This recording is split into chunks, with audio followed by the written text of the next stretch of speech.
E aí, galera, graças e paz, tudo bem com vocês? Eu espero que sim, em nome do Senhor Jesus. Estou aqui para compartilhar mais uma vez a palavra do Senhor com vocês. Como vocês já viram aí, o tema dessa mensagem é sobre isso, que a gente vai estar meditando na palavra do Senhor e aprendendo qual é a vontade de Deus para as nossas vidas a respeito desse assunto. Você já parou para pensar qual é o querer de Deus e o agir de Deus pela sua vida na hora da tentação? Logicamente falando, entendemos que o querer de Deus e o agir dele é que a gente não caia na tentação.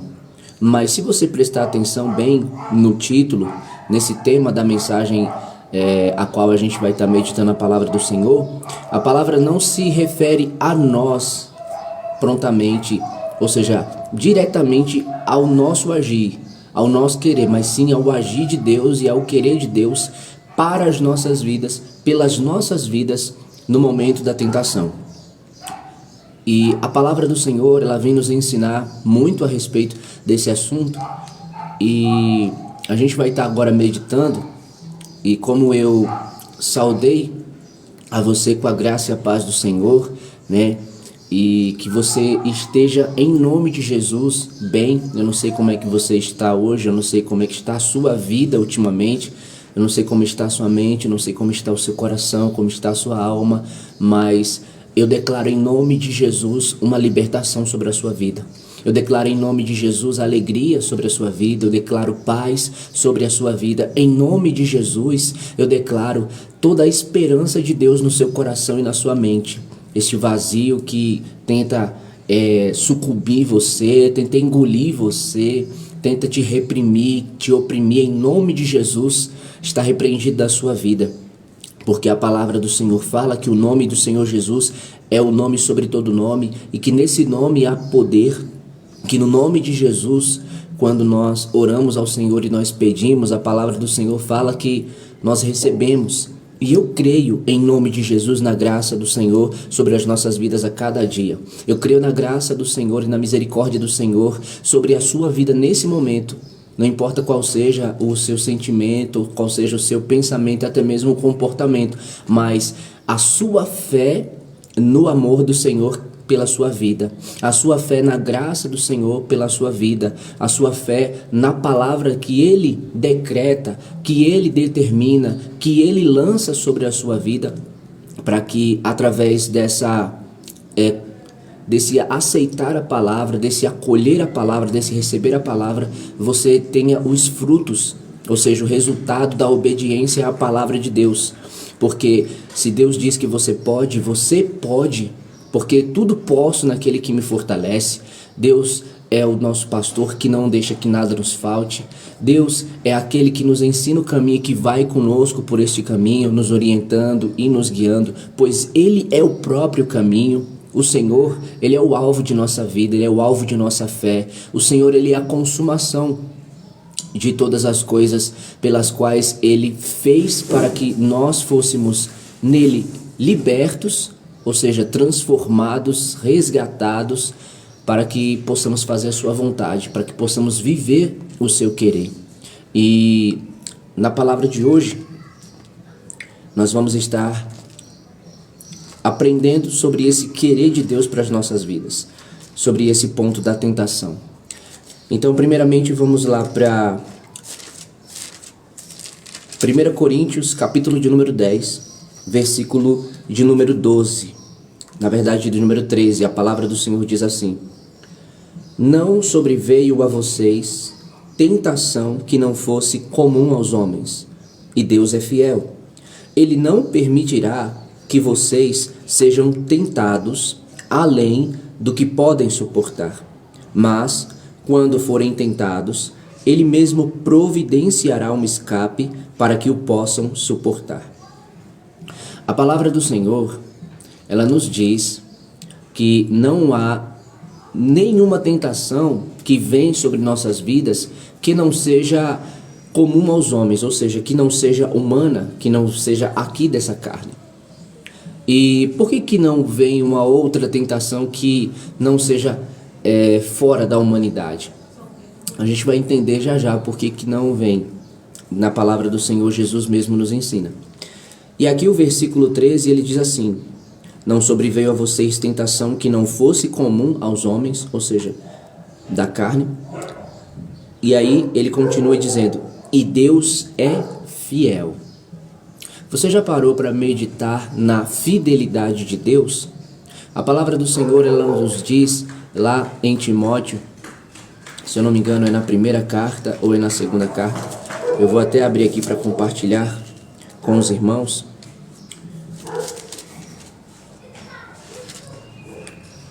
Na segunda carta, capítulo de número 2, versículo de número 13, diz assim: se somos infiéis, ele permanece fiel, pois não pode negar-se a si mesmo.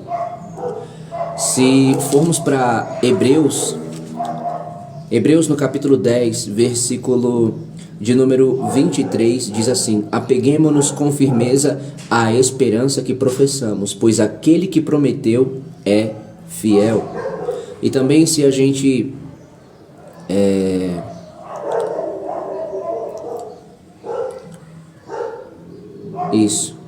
Hebreus capítulo 10, versículo 23. Eu achava que era o outro versículo também mais à frente, mas não tem fiel nele, né? É especificamente da fidelidade de Deus também, mas eu achei que era a palavra fiel que também estava lá.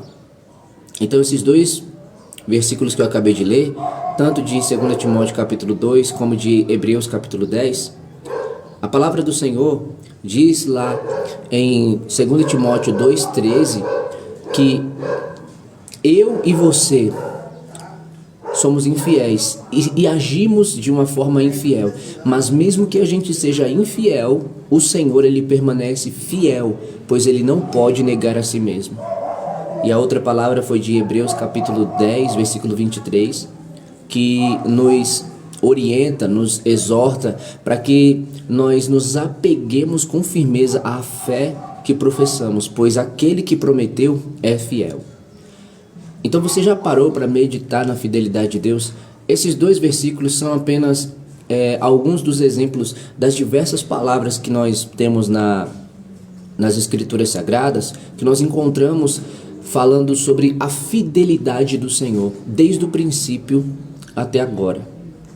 E o versículo de número 13, de 1 Coríntios, que a gente está meditando, ele diz: e Deus é fiel. Deus é fiel, e a fidelidade dele, como eu acabei de ler para vocês aqui em 2 Timóteo 2,13, diz que ele não pode negar-se a si mesmo. Ainda que eu e você sejamos infiéis, ele permanece fiel, pois ele não pode negar a si mesmo. E a respeito da tentação, olha só o que a fidelidade de Deus faz pela minha e pela sua vida. Como eu falei no início e como está aí no tema, no título, a palavra é o querer e o agir de Deus por nós na tentação. Então veja a que ponto chega a fidelidade do Senhor pela minha e pela sua vida. A sua fidelidade pela sua graça e a sua misericórdia, ao seu próprio nome, à sua própria palavra, uma fidelidade ao seu servo e sua serva que o teme, que o ama e que se submete e lhe obedece com sinceridade. A palavra do Senhor diz: Deus é fiel. Ele não permitirá que vocês sejam tentados além do que podem suportar. A palavra está dizendo que ele não permite que eu e você sejamos tentados além do que nós podemos suportar. Não existe nenhuma tentação que vem além da minha e da sua força. Toda tentação que vem sobre nossas vidas, como no início do versículo diz, não veio... Ele diz assim: não sobreveio a vocês tentação que não fosse comum aos homens. Ou seja, não sobrevém a nós nenhuma tentação que não seja da carne, dos desejos pecaminosos que estão na carne. Não vem nenhuma tentação sobre nós que não seja desse tipo. e como eu tinha falado no início a respeito do por que não vem, por que só vem pela carne, não vem pelo Espírito, por exemplo. Já já a gente vai aprender com Jesus por que não vem. Mas olha só, a palavra do Senhor diz: e Deus é fiel, Ele não permitirá que vocês sejam tentados além do que podem suportar. Sabe por que Deus, Ele não permite que eu e você sejamos tentados além do que nós podemos suportar? Porque Ele é fiel. Porque a sua fidelidade aqui, ela está intrinsecamente ligada a respeito daquilo que Deus, Ele sabe do que eu sou feito. A fidelidade de Deus, ela está ligada exatamente ao caráter dele, em ele demonstrar quem ele é. E na sua palavra, ela nos revela que ele é um Deus misericordioso, que ele é um Deus bondoso, que ele é um Deus amoroso, paciente. E aí, quando eu sou tentado, e eu aprendo na palavra que a tentação vem com o objetivo de me levar ao pecado, o que eu faço? Eu corro para o Senhor para buscar nele o refúgio, para buscar nele a saída, para buscar no Senhor o escape, para buscar no Senhor não cair nessa tentação. E aí o que Deus faz? Deus manifesta a sua fidelidade.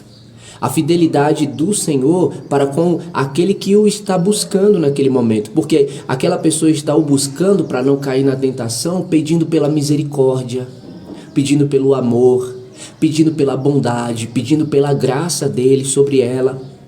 E aí o que Deus faz? Deus manifesta a sua fidelidade. Porque a palavra do Senhor diz em Hebreus no capítulo 6, no versículo 10, que Deus não é injusto, mas ele recompensa a cada um conforme o seu procedimento. A palavra do Senhor é bem clara. Eu vou abrir para não ficar somente na expressão das minhas palavras, mas para que os irmãos eles vejam como a palavra do Senhor, ela diz. Hebreus capítulo 6, versículo 10. Versículo 10 diz assim: Deus não é injusto. Ele não se esquecerá do trabalho de vocês e do amor que demonstraram por ele, pois ajudaram os santos e continuam a ajudá-los. Vejam o que a palavra do Senhor está nos dizendo. Deus não é injusto. Ele não se esquecerá do trabalho de vocês e do amor que demonstraram por ele. Trabalho significa esforço. Então a palavra está dizendo que Deus, ele não se esquece do esforço que é feito e do amor que é demonstrado por ele. Então nesse momento em que a pessoa está ali a buscá-lo, ela está pedindo pela misericórdia, ela está pedindo pela graça, ela está pedindo pela bondade, pelo amor. Então o que Deus ele faz? Manifesta a sua fidelidade, porque ele está vendo esse esforço que essa pessoa está fazendo. Deus está vendo essa demonstração de amor que ela está tendo por ele, desta confiança que ela está tendo nele. E a palavra diz que ele não é um Deus injusto. Deus é um Deus justo. Em Jeremias capítulo de número 17, no versículo 10, a palavra do Senhor fala que ele sonda os nossos corações e examina as nossas mentes para recompensar a cada um de acordo com as suas obras, de acordo com a sua conduta. E então o que o Senhor ele faz nesse momento? Que eu confio na sua fidelidade, que eu confio na sua graça, que eu confio na sua misericórdia, que eu confio na sua compaixão, que eu confio no seu amor, que eu confio na sua fortaleza, que eu faço dele o meu refúgio, que eu vou para ele para encontrar meu socorro, encontrar meu escape. Ele manifesta a fidelidade dando esse escape, não permitindo que a tentação venha além daquela força. A tentação vem com uma força, ela vem com um impacto, né? Quando a gente fala de força, a gente fala de impacto. Imagine uma colisão, imagine uma batida. Assim acontece nas nossas vidas quando vem uma tentação. Lógico e claramente que há situações e situações, né? Dependendo de qual seja o tipo do pecado, dependendo de qual seja o tempo em que a pessoa já esteja nesse pecado, acontece de diversas formas, né? Uma vez a tentação ela pode vir de uma forma bem rápida, com um impacto muito forte, ou outra vez ela pode vir de uma forma sutil, de uma forma discreta, sorrateira, maliciosa. Por quê? Porque isso já é uma área na vida da pessoa em que ela já esteve presa, né? Então, como eu estou falando, há vários casos e casos. O momento pode ser de um impacto muito forte, né? Ou às vezes pode ser de uma forma que às vezes a pessoa nem esteja percebendo, mas a tentação vem rodeando ela, como diz em Hebreus no capítulo 12, versículo 2, o pecado que tão de perto nos envolve, né? E como a palavra do Senhor mesmo nos diz, lá em Tiago, eu vou até abrir para compartilhar com os irmãos, que diz assim, versículo de número 14. Cada um, porém, é tentado pelo próprio mau desejo, sendo por este arrastado e seduzido. Então, vem a tentação nesta sedução, nesta prisão, né? Através dessa sedução para conseguir ludibriar a mente, né? Tirar os sentidos de Deus e fazer com que os sentidos caiam nesses desejos, nesses pensamentos, nessa cobiça, e aí de forma sorrateira, como eu estou dizendo, porque a palavra do Senhor aqui em Tiago 1,14, ela é bem clara em dizer: cada um, porém, é tentado pelo próprio mau desejo, sendo por este arrastado e seduzido. Aí olha só o que diz o versículo 15. Então esse desejo, tendo concebido, dá à luz o pecado. E o pecado, após ser consumado, gera a morte. Então quando a gente vê essa palavra de 1 Coríntios 10, 13, dizendo que Deus é fiel, e em seguida dizer, Ele não permitirá que vocês sejam tentados além do que podem suportar, é porque justamente Deus, Ele sabe que nós não podemos suportar além, que há um limite para nós. Então essa fidelidade do Senhor, ela se aplica justamente em sua graça, misericórdia, em seu amor e sua bondade, para que eu e você não venhamos a ser sucumbidos, né? Não venhamos a ser levados e arrastados, submergidos sobre um peso, uma força, né? Um tamanho maior que a gente não possa, que a gente não aguente. E como eu acabei de ler aqui em Tiago, no capítulo de número 1, versículo 14 e 15, a palavra do Senhor fala que a tentação ela vem de uma forma sorrateira e sedutora. E aí o que acontece? Que após ela conseguir prender e ela conseguir enganar, mudando os sentidos, o versículo de número 15 de Tiago, ele diz que ela faz com que o pecado nasça. Ela concebe, dá à luz o pecado, ou seja, vamos supor, a tentação, por exemplo, de fumar ou beber, né? Vem essa tentação, a pessoa já está no Senhor e Deus já tratou na vida da pessoa e tal, mas vem essa tentação sobre a pessoa. E o ambiente que essa pessoa está não é um ambiente favorável para que essa pessoa ela resista. O ambiente, as amizades, né? As circunstâncias e as situações. E aí o que acontece? No momento em que essa tentação vier sobre essa pessoa, ela vai buscar, vai procurar despertar o desejo nessa pessoa de que essa pessoa ela beba ou ela fume. E ela não vem, como eu falei, dependendo de qual seja a situação de cada pessoa, né? Às vezes a pessoa ela ainda está muito perto assim do pecado, que a tentação ela vem com muito de uma forma assim bem sorrateira, maliciosa, com impacto, ou outras vezes não. Outras vezes de uma forma bem sutil, bem discreta. E aqui a palavra diz: Ele não permitirá que vocês sejam tentados além do que podem suportar. E aí continuando Tiago lá, dá à luz o pecado, e o pecado, após ser consumado, gera morte. O que é o consumado? É o realizado, é o ato concretizado. Após o pecado, perceba, primeiro, vem a tentação, vem a sedução, vem a forma sorrateira. Eu vou até ler novamente. Cada um, porém, é tentado pelo próprio mau desejo, sendo por este arrastado e seduzido. Então, primeiro, a tentação, ela usa de uma sedução, de um aprisionamento, para que o mau desejo que está neste corpo, que está nessa carne, faça com que eu seja pego pela tentação. Então a tentação, ela começa através de uma sedução, através de um aprisionamento, de uma ludibriação na minha mente. E aí, depois, quando isso é feito, quando eu sou arrastado, quando eu sou seduzido, eu sou pego pelas garras da tentação, eu sou aprisionado no pensamento que ela conseguiu mudar a minha mente, colocar dentro da minha cabeça, mudando os meus sentidos, de tirar de eu não devo e eu não posso para eu devo e eu posso, só uma vez, só um pouquinho. E aí o que acontece? O versículo de número 15 fala: então esse desejo tendo concebido, ou seja, esse desejo tendo nascido, ele tendo sido pego, ele tendo sido abraçado, eu tendo o aceitado, como eu acabei de falar, da ludibriação da mente, né? Do engano da mente, da corrupção da mente, ele dá à luz o pecado, ou seja, ele gera o pecado. Ele gera esse pecado.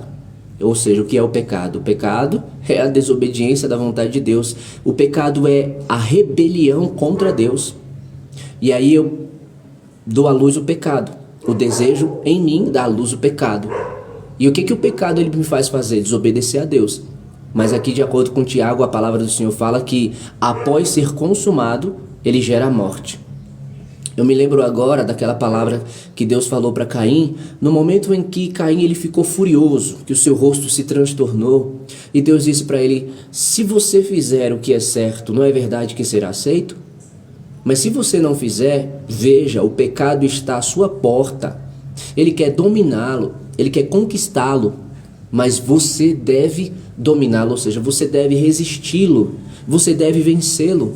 Mas o que a palavra do Senhor nos deixa bem claro, irmãos, que nós podemos entender é que o pecado, enquanto ainda está do lado de fora, apenas é uma tentação do sentido de fazer aquilo, seja qual for o tipo do pecado, seja qual for a satisfação do desejo da carne. Enquanto não aceitamos, enquanto ainda não abrimos a porta, ainda é apenas uma tentação.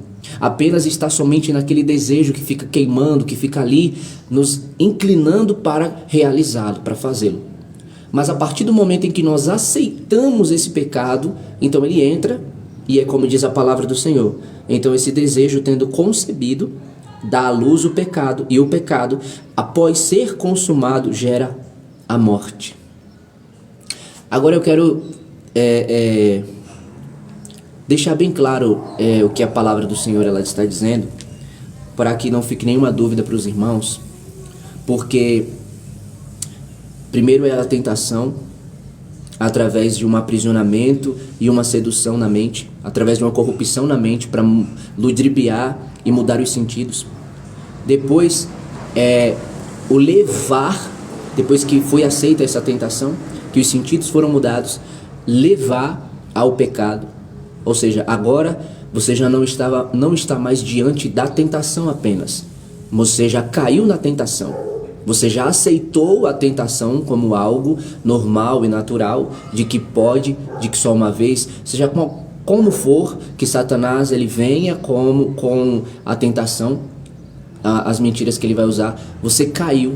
Então você já não está mais diante da tentação, agora você está diante do pecado, porque você já saiu da tentação. Na tentação você caiu, e o propósito da tentação sempre é nos levar para o pecado.